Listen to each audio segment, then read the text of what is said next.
আচ্ছা, মানে ভগবান তো সবার মঙ্গল করেন, সবাইকে ভালোবাসেন, সবাইকে নিজের মতো ভাবেন। তো এক্ষেত্রে পশু বলি দেওয়াতে মানে কাউকে আঘাত করছি। তো এটা আপনার কি মনে হয়, এটা কি ঠিক করা হচ্ছে? নিজের মতন ভাববে কি? তিনি আর এই শরীর এক। আমরা নিজেদেরকে জানতে পারছি না বলেই আমরা ভ্রমিত হচ্ছি। আমরাই তিনি, অর্থাৎ বলছেন আদিগুরু শঙ্করাচার্য বলছেন কি না, ব্রহ্ম নিজেকে মায়ায় আবদ্ধ করে হয়েছেন দ্যুতি সম্পন্ন দেবতা। সেই ব্রহ্ম অবিদ্যায় আশ্রয় করে জীব হয়েছে। তাহলে প্রকৃতপক্ষে আমাদের তত্ত্ব কি? ব্রহ্ম। পশু বলি দেওয়া এটা প্রবৃত্তি সাধনা।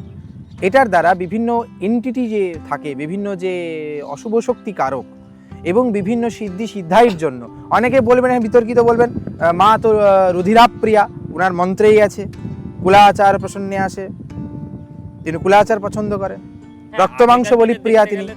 কিন্তু ডাকাতরা বলি না দিলে তাদের মা শুনতেন না কথা। না, মা শুনতেন না, তাহলে রামপ্রসাদ কেন বললেন মেষ ছাগল মহিষ আদি মিথ্যা তোরা দিস বলি? রিপু বলির কথা কেন বললেন? এবং দিব্যাচারে একদম তন্ত্র সাধনার হাই স্টেজ হচ্ছে দিব্যাচার, বীরাচার হচ্ছে এই পশু বলি, মাধ্যম স্তর।